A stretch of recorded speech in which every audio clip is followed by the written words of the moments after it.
ಧರ್ಮದ ಲೇಪ ಇರತಕ್ಕಂತ ಅನ್ಯಾಯಗಳ ಬಗ್ಗೆನೇ ಮಾತಾಡ್ತೀರಾ. ಹೌದು. ಅದರಲ್ಲೂ ಒಂದು ಪಕ್ಷದ ವಿರುದ್ಧನೇ ಮಾತಾಡ್ತೀರಾ. ಅವರೇ ಮಾಡ್ತಿರೋದು. 3-4 ವರ್ಷದಿಂದ ಬರೀ ಬಿಜೆಪಿನೇ ಬೈತಿರೋ ಹೊರತು ಕಾಂಗ್ರೆಸ್ ಬಗ್ಗೆ ಇದುವರೆಗೂ ಒಂದು ಮಾತಾಡಿಲ್ಲ. ಆಳೋ ಪಕ್ಷ ಯಾರು? ಹೆಂಗೆಂಗೋ ಆಡ್ತಾನೆ.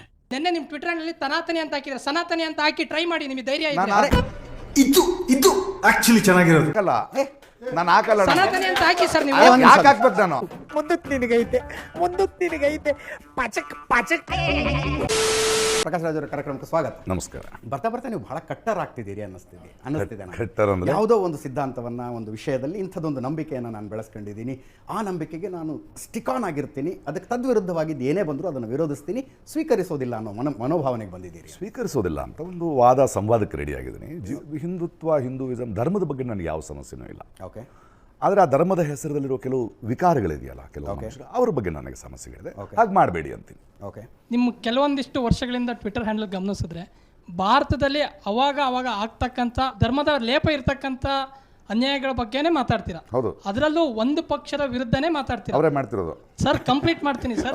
ನಿಮ್ಮ ಟ್ವಿಟರ್ ಹ್ಯಾಂಡಲ್ ಈಗ 3-4 ವರ್ಷದಿಂದ ಬರೀ ಬಿಜೆಪಿನೇ ಬೈತಿರೋ ಹೊರತು ಕಾಂಗ್ರೆಸ್ ಬಗ್ಗೆ ಇದುವರೆಗೂ ಒಂದು ಮಾತಾಡಿಲ್ಲ. ಆಳೋ ಪಕ್ಷ ಯಾರು? ಆಳೋ ಪಕ್ಷ ಯಾರ್ದಾರ ಆಗಿರಿ ಸರ್. ಈಗ ರಾಜ್ಯ ಸರ್ಕಾರದಲ್ಲಿ ಇದೆಯಲ್ಲ, ಈಗ ತಾನೇ ಬಂದವರು. ಈಗ ತಾನೇ ಬಂದ ಸರ್. 75 ವರ್ಷ ಇದ್ದಾಗ ಏನ್ ಮಾಡ್ತಾ ಇದ್ರಿ? ನಾವು ಹುಟ್ಟಿರ್ಲಿಲ್ಲ ಸರ್. ನಿಮಗೆ ಈಗ 58 ವರ್ಷ. ನಿಮಗೀಗ 58 ವರ್ಷ. ನನಗೆ ಪ್ರಬುದ್ಧತೆ ಬಂದು 10 ವರ್ಷ ಆಯ್ತು. ಅಂದ್ರೆ 10 ವರ್ಷಕ್ಕಿಂತ ಮುಂಚೆ ಅಪ್ರಬುದ್ಧ. ಅದನ್ನೇ ಸರ್ ಹೇಳ್ತಿರೋದು. 10 ವರ್ಷದಲ್ಲಿ ಎಷ್ಟು ಡೆವಲಪ್ ಆಗಿದೆ, 60 ವರ್ಷ ಆಡಳಿತ ಇದ್ರೆ ಎಷ್ಟು ಡೆವಲಪ್ ಆಗುತ್ತೆ ಅಂತ ಅವ್ರು ಕೇಳ್ತಾರೆ. ನಿಮ್ಮ ವಯಸ್ಸೇನ್ರಿ ಸರ್? ನನ್ನ ವಯಸ್ಸಿಗೂ ಪ್ರಶ್ನೆಗೂ ಸಂಬಂಧ ಇಲ್ಲ ಸರ್. ನನ್ನ ವಯಸ್ಸಿಗೆ ಮಾತ್ರ ಸಂಬಂಧ ಇದೆ. ನೀವು ಆಡಳಿತದ ಅವಧಿ ನೀವು ಅವಧಿ ತಗೊಂಡ್ರೆ ನಾವು ಅವಧಿ ತಗೊಳ್ತೀವಿ. ಆ ಬೈಗಾಟ್ರಿ ಫಸ್ಟ್ ಬಿಡಿ. ನಿನ್ನೆ ನಿಮ್ ಟ್ವಿಟರ್ ನಲ್ಲಿ ಸನಾತನಿ ಅಂತ ಹಾಕಿದ್ರೆ ಸನಾತನಿ ಅಂತ ಹಾಕಿ ಟ್ರೈ ಮಾಡಿ, ನಿಮಗೆ ಧೈರ್ಯ ಇದ್ರೆ. ನಾನು ಹಾಕಲ್ಲ. ಸನಾತನಿ ಅಂತ ಹಾಕಿ ಸರ್. ನೀವು ಯಾಕೆ ಹಾಕ್ಬೇಕು? ನಾನು ನೀವು ಪ್ರಶ್ನೆ ಕೇಳಿದ ತಕ್ಷಣ ಉತ್ತರ ನೀವು ಸಡನ್ ಆಗಿ ಉತ್ತರ ಕೊಡ್ತೀರಿ, ನಾನು ಸಡನ್ ಪ್ರಕಾಶ್ ರಾಜ್ ಅವರೇ, ನಿಮ್ಮ ಮೇಲೆ ಅವ್ರು ಮಾಡಿದ ಆರೋಪ ಅಂದ್ರೆ ನೀವು ನಿರಂತರವಾಗಿ ಒಂದು ಪಕ್ಷದ ವಿರುದ್ಧ ನಾನು ನೋಡ್ತಾ ಬರ್ತಿದ್ದೀನಿ. ಹೌದು. ನೀವು ಅವ್ರು ಪ್ರಶ್ನೆ ಕೇಳುವಾಗ ಒಂದು ಮಾತನ್ನು ಹೇಳಿದ್ರೆ ಅವಾಗ ನಾನು ಇನ್ನೂ ಹುಟ್ಟಿರಲೇ ಇಲ್ಲ ಅಂತ. ಅವರು 70 ವರ್ಷಕ್ಕೆ ಹೋಗ್ಬಿಟ್ರು. ಅಲ್ಲ, ಒಂದು ನಿಮಿಷ. ನಾನು ಇವಾಗ ನಿಮ್ಮ ಪ್ರಶ್ನೆಗೆ ಸ್ಟ್ರೇಟ್ ರೀ. ಬಿಜೆಪಿನ ಯಾಕೆ ಪ್ರಶ್ನೆ ಮಾಡ್ತಿದ್ದೀರಿ ಅಂತ. ನಾನು ಪ್ರಜೆ. ಆಳೋ ಪಕ್ಷ ಏನಿದೆ ಅವ್ರನ್ನ ನಾನು ಪ್ರಶ್ನೆ ಮಾಡಿ. ನಾನು ಅದು ಅವರು ವಿರೋಧ ಪಕ್ಷ. ನಾನು ಆಳುವ ಪಕ್ಷ. ಈಗ ಆಳೋ ಪಕ್ಷ ಯಾರು ರೀ? Central central. ಹೌದು, 9 ವರ್ಷ. ಅವ್ರೊಂದು 5-6 ವರ್ಷದಿಂದ ಅವ್ರನ್ನ ಪ್ರಶ್ನೆ ಮಾಡ್ತಿದ್ದಾರೆ ಅಂತ ಹೇಳ್ತಾ ಇದ್ದಾರೆ. ಹೌದು, ಅವ್ರನ್ನೇ ಪ್ರಶ್ನೆ ಮಾಡ್ತಾ ಇದ್ದೀನಿ. ಇವಾಗ ಆ ಪ್ರಶ್ನೆಗಳ ಬಗ್ಗೆ ನಮ್ಗೆ ಡೌಟ್ ಕೇಳಿ ಸರ್. ಹೇಳಿ. ಮೋದಿ ಏನೋ ಒಂದು ಒಳ್ಳೇದು ಮಾಡಿದ್ದಾರೆ ಅಂದ್ರೆ ನಿಮ್ಮ ಪ್ರಕಾರ ಏನು? ಅಥವಾ ಏನು ಮಾಡಿಲ್ಲ? ಒಳ್ಳೇದು ಮಾಡಿದ್ದಾರೆ. ರೋಡ್ ಹಾಕಿಲ್ಲ, ಮಾಡಬೇಕಾಗಿರೋ ಕೆಲಸ ಮಾಡಿದ್ದಾರೆ. ಓಕೆ. ಅದ್ರ ಬಗ್ಗೆ ನನಗೇನು ಕೆಟ್ಟದ್ದು ಪ್ರಾಬ್ಲಮ್ ಅಂತ ಏನೇನಾಯ್ತು ದೇಶಕ್ಕೆ? ಸುಮ್ಮನೆ ಭಾಳ ಮೌನವಾಗಿರ್ತಾರೆ. ಓಕೆ. ಮೌನ ವಿಷಯಗಳು ಮಾತಾಡಲ್ಲ. ಓಕೆ. ಅದನ್ನ ಮಾತಾಡದೇ ಇರೋದ್ರಿಂದ ಇನ್ನೊಬ್ಬರಿಗೆ ಹೊಡ್ತಾಳೆ ಅವ್ರು ಹೊಡೆಯೋಕ್ಕೆ. ಓಕೆ. ಅದನ್ನ ರಿಯಾಕ್ಟ್ ಮಾಡಲ್ಲ. ಅದು ಗೊತ್ತಿದ್ದುಂಬಿದ್ದಾರೆ. ಅವನು ಪ್ರಶ್ನೆ ಮಾಡ್ತೀನಿ ನಾನು ಅವ್ರನ್ನ. ನರೇಂದ್ರ ಮೋದಿ ಅವರ ಮೌನವನ್ನು ನೀವು ಪ್ರಶ್ನೆ ಮಾಡ್ಬೋದು. ಕೆಲವು ಮೌನಗಳು ಬೇಕಂತ ಮೌನವಾಗಿದ್ದಾರಾ? ಓಕೆ. ಸೊ ಪ್ರಧಾನಮಂತ್ರಿ ಆದರೂ ಬೇಸಿಕಲಿ ಮೊದಲು ಮಾತಾಡಬೇಕು ಅಂತ. ಓಕೆ. ಮಾತಾಡಲೇಬೇಕು ಅವರು. ಕೆಲಸ ಅಂತ ಬಂದರೆ what do you like, what you don't like? ಏನು ಕೆಲಸ ಅಂತ ಏನಿ ಕೆಲಸ ಪ್ರಧಾನಮಂತ್ರಿಯಾಗಿ ಅವರು ಮಾಡಬೇಕಾದ ಎಲ್ಲರೂ ಮಾಡಬೇಕಾಗಿರೋ ಕೆಲಸ ಮಾಡಲೇಬೇಕ್ರಿ. ಅದಕ್ಕೆಲ್ಲ ದೊಡ್ಡ ಹೆಸರೆಲ್ಲ ತಗೋಬಾರ್ದು. ಓಕೆ. ಅವ್ರ ಡ್ಯೂಟಿ ಅದು. ಓಕೆ. ಇವ್ರು ಹೇಳ್ತಾರೆ ನಾನು ಅಧಿಕಾರಕ್ಕೆ ಬಂದಾಗ ದೇಶ 10ನೇ ಬಲಿಷ್ಠ ರಾಷ್ಟ್ರ ಆಗಿತ್ತು, ಈಗ 5ನೇದಾಗಿದೆ, ಮುಂದಿನ ಸಲ ಬಂದರೆ 3ನೇದಾಗುತ್ತೆ ಅಂತ ಹೇಳಿದ ತಕ್ಷಣ ನಂಬಕೋ ಬೇಡ ನಾವು. ಓಕೆ. ಓಕೆ. ಪ್ರಧಾನಮಂತ್ರಿ ಹೇಳೋ ಸುಳ್ಳಿಗೆ ಯಾಕೆ ನೀವೆಲ್ಲ ಮಾತಾಡ್ತಿಲ್ಲ?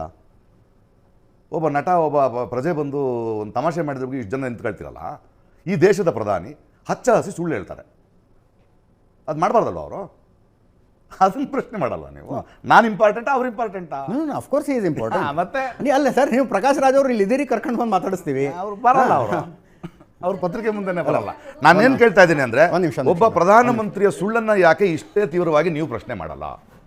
ಒಂದು ಆಡಳಿತ ವೈಖರಿ, ಮೌನವನ್ನು ನಾನು ಒಬ್ಬ ಪ್ರಧಾನಿ ಅನ್ನೋ ಒಂದು ಪಕ್ಷ ಮಾತಾಡಿದ್ರೆ ನಾನು ಯಾಕೆ ಹಿಂದೂ ವಿರೋಧಿ ಅಂತೀರಿ?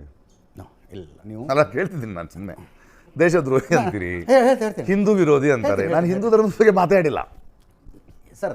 10ನೇ ಅತಿ ದೊಡ್ಡ ಆರ್ಥಿಕತೆ ಆಗಿತ್ತು, ಈಗ 5ನೇ ಅತಿ ದೊಡ್ಡ ಆರ್ಥಿಕತೆ. ನಮ್ಗೆ ಅರ್ಥ ಆಗಲ್ಲ ಸ್ವಾಮಿ ಅಷ್ಟೊಂದು. ಇನ್ನೇನು ಹೇಳಿ, ಆರ್ಥಿಕತೆ ಹೆಂಗೆ ಅರ್ಥ ಆಗುತ್ತೆ ನಮಗೆ?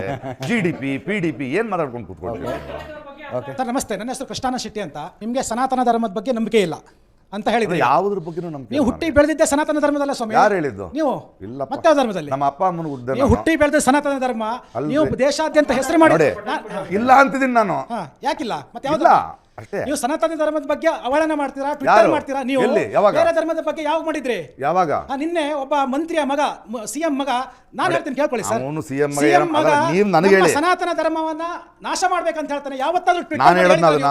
ಟ್ವಿಟರ್ ಮಾಡಿ ಹೇಳಿದ್ರೆ ಅವನಿಗೆ ಖಂಡನೆ ಮಾಡಿದ್ರ? ನೀವು ಹೇಳ್ತಾ ಇದ್ದೀರಲ್ವಾ? ನಿಮಗೆ ಸನಾತನ ಧರ್ಮ ಮಾತ್ರ ಸಿಗೋದು ಅಲ್ಲ, ನಿಮ್ಗೆ? ಒಂದು ನಿಮಿಷ. ನಾನು ಸನಾತನ ಧರ್ಮ ಬಗ್ಗೆ ಎಲ್ಲಿ ತಪ್ಪು ಮಾಡ್ತಾರೆ ಅದನ್ನ ಮೊದಲು ಹೇಳಿ. ಪ್ರಕಾಶ್ ರಾಜ್ ನೀವು- ಒಂದು ನಿಮಿಷ. ಅಲ್ಲ, ಒಂದು ನಿಮಿಷ. ಸ್ವಾಮಿ, ನಾನು ನೀವು ಮಾಡದೆ ಹೋದ್ರೆ ಹೇಳ್ತಾ ಇದ್ದಾರೆ. ಅಲ್ಲ, ಒಂದು ನಿಮಿಷ. ಮೊದ್ಲಿಂದನೂ ಸನಾತನ ಸರ್, ಧರ್ಮನ ಖಂಡನೆ ಮಾಡ್ತಾ ಬಂದಿದ್ದೀರಾ?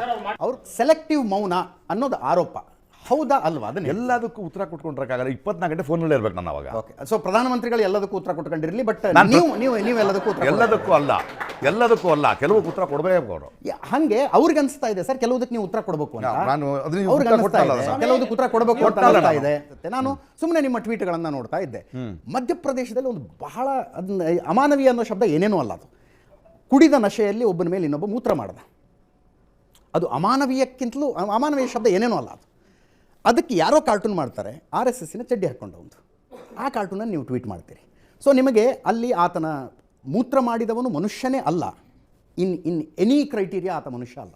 ಅಲ್ಲಿ ಸಂಘಟನೆಯೂ ನೆನಪಾಗುತ್ತೆ, ಆ ಸಂಘಟನೆ ಪ್ರತಿನಿಧಿಸುವಂಥ ಸಿದ್ಧಾಂತವೂ ನೆನಪಾಗುತ್ತೆ, ಎವ್ರಿಥಿಂಗ್ ನೆನಪಾಗುತ್ತೆ. ಅದು ಹುಚ್ಚ ಸಿದ್ಧಾಂತ ಅಲ್ಲ, ಒಂದೇ ಆ ನಂಬಿಕೆ ಇರೋ. ಓಕೆ. DJ ಹಳ್ಳಿ KJ ಹಳ್ಳಿ ಪೊಲೀಸ್ ಸ್ಟೇಷನ್ ಹೊತ್ಕೊಂಡು ಉರಿತು ಸರ್. ಯಾವ ಸಿದ್ಧಾಂತ? ತಪ್ಪು. ಅರೆ ಏನು ಹೇಳಿದ್ರಿ ನೀವು ಅದ್ರ ಬಗ್ಗೆ ಅಂತ? ಸರ್, ಧಾರ್ಮಿಕ ನಂಬಿಕೆಗಳನ್ನು ತುಂಬಾ ಲಘುವಾಗಿ ಪರಿಗಣಿಸ್ತಾ ಇದ್ದೀರಿ ಅಂತ ನನಗೆ ಅನ್ಸುತ್ತೆ. ಅಲ್ಲ, ಒಂದೇ ನಿಮಿಷ. ಅದು ತುಂಬಾ personal ಅಂತ ಇದೆ. ವೈ ಐ ಟೋಲ್ಡ್ ಇಟ್ ಅನ್ನೋದನ್ನು ಹೇಳ್ಬಿಡ್ತೀನಿ. ಈ ದೇಶದಲ್ಲಿ ಬ್ರಿಟಿಷರ ವಿರುದ್ಧ ಪ್ರಥಮ ಸ್ವಾತಂತ್ರ್ಯ ಸಂಗ್ರಾಮ ಅಂತ ನಡೆದಿದ್ದೇ ಧಾರ್ಮಿಕ ಭಾವನೆಗಳಿಗೆ ಧಕ್ಕೆ ತಂದರು ಅಂತ. ಯಾರೋ ಬ್ರಿಟಿಷರು ಗೋಮಾಂಸದ ಚರ್ಬಿ ಸವರಿದ ಕಾಡ್ತುಸನ್ನು ನಮ್ಮ ಬಾಯಲ್ಲಿ ಕಚ್ಚಿಸ್ಬಿಡ್ತಾರೆ ಅನ್ನೋ ಕಾರಣಕ್ಕೆ ಪ್ರಥಮ ಸ್ವಾತಂತ್ರ್ಯ ಸಂಗ್ರಾಮವೇ ನಡೀತು. ಹಾಗೆ ಇಲ್ಲಿ ಆ ನಂಬಿಕೆಗಳಿಗೂ ದೈನಂದಿನ ಜೀವನಕ್ಕೂ ಥಳಕ ಹಾಕಿಕೊಂಡಿರುವಂಥ ಸಂಬಂಧ ಇದೆ. ಆದರೆ ನಾನು ಸಂವಿಧಾನಕ್ಕೆ ಬರ್ತಾ ಇದ್ದೀನಿ ಈಗ. ಸಂವಿಧಾನದಲ್ಲಿ ನೀವುಗಳು ಕಾರಣ ಅದಕ್ಕೆ ಮಾಧ್ಯಮದವರು. ನಾವೇ ದೊಡ್ಡ ಕಾರಣ, ನಾವು ತಗೋತೀವಿ ಬ್ಲೇಮ್. ನೀವೇ ಸುಮ್ಮನಿರೋರು ಅಪ್ಸೋದೇ ನೀವೇ ಹೇಳ್ತೀನಿ. ನನ್ನ ಕೈ ಬೆಂಕಿ ಹಾಕಿ ನಿಮ್ಮ ಹೆಡ್ಲೈನ್ಗಳು ನೋಡಿ ಸಾಕಾಗಾಯ್ತಪ್ಪ. ನಾವು you know where I am going. ಒಂದು ನಿಮಿಷ. ಪ್ರಕಾಶ್ ರಾಜ್ ಅವರೇ ರೇಪ್ ಮಾಡದಂತೆ ಈ ಜಾತಿಯವನು ಅವ್ನು ರೇಪ್ ಮಾಡದಂತೆ. ಪ್ರಕಾಶ್ ರಾಜ್ ಅವರೇ, ಮಾಧ್ಯಮಗಳೇ ಇಲ್ಲದೆ ಇರುವ ಕಾಲದಲ್ಲಿ ಈ ದೇಶ ಒಡೆದೋಗಿದೆ. ಈ ದೇಶ ಒಡೆದು ಯಾವ್ದೋ ಮಾಧ್ಯಮ ನೋಡಿದೆ ರೀ, ದೇಶಗಳು ಒಡೆದೋಗಿದ್ದಾವೆ ಮಾಧ್ಯಮಗಳು ಇಲ್ಲದೆ ಇರೋ ಮೇಲೆ ನಿಕ್ಷೇಪ ಇದೆಯಂತೆ. ಅದನ್ನ ಅವನು ಹಾಕೊಂಡು ಒಂದು ಹಾಕ್ಬಿಟ್ಟು ಅದ್ರ ಮೇಲೆ ಬಂಗಾರದ್ದೆಲ್ಲ ಹಾಕ್ಬಿಟ್ಟು ತೋರಿಸ್ತಾವನೆ. ಅದಕ್ಕೆ ಹೋಗಿ ತಗೊಂಬತ್ತಾ ಇದೀವಿ ಅಂತ. ಈಗ ಯಾರಿಗೆ ಭಾಳ ಹಿಂಸೆ ರೀ ಮಾಧ್ಯಮದವ್ರು. ನಾನು ಹೇಳ್ತೀನಿ, ಅದಕ್ಕೆ ಹೇಳೋದು, Bharat has to find its way. ನಾವು ನಮ್ಮ ದಾರಿ ನಾವು ಭದ್ರ ಮಾಡ್ಕೋಬೇಕು. ನಾವು ಯಾರ ಮೇಲೂ ಡಿಪೆಂಡ್ ಆಗೋಕ್ಕಾಗಲ್ಲ, ನಾವು ಯಾರನ್ನು ನಂಬಕ್ಕಾಗಲ್ಲ. ನಮ್ಗೆ ಅಳೋರು ಯಾರೂ ಇಲ್ಲ. ನಾವು ಸತ್ತರೆ ನೆನಪಿಟ್ಕೊಳ್ಳಿ, ಮುಸ್ಲಿಂ ದೇಶಕ್ಕೆ ಏನಾರು ಆದರೆ ಅಳಕ್ಕೆ ಭಾಳ ಮುಸ್ಲಿಂ ದೇಶಗಳಿವೆ. ಕ್ರೈಸ್ತರಿಗೇನಾದರೂ ಆದರೆ ಅಳಕ್ಕೆ ಡೊನಾಲ್ಡ್ ಟ್ರಂಪು ಸೇರಿದಂತೆ ಭಾಳ ದೇಶಗಳಿವೆ. ಹಿಂದೂಗಳಿಗೆ ಎಲ್ಲೂ ಜಾಗ ಇಲ್ಲ. ನೀವು ನೀವು ಸತ್ತರೆ ಕೇಳಕ್ಕೆ ಯಾರೂ ಇಲ್ಲ.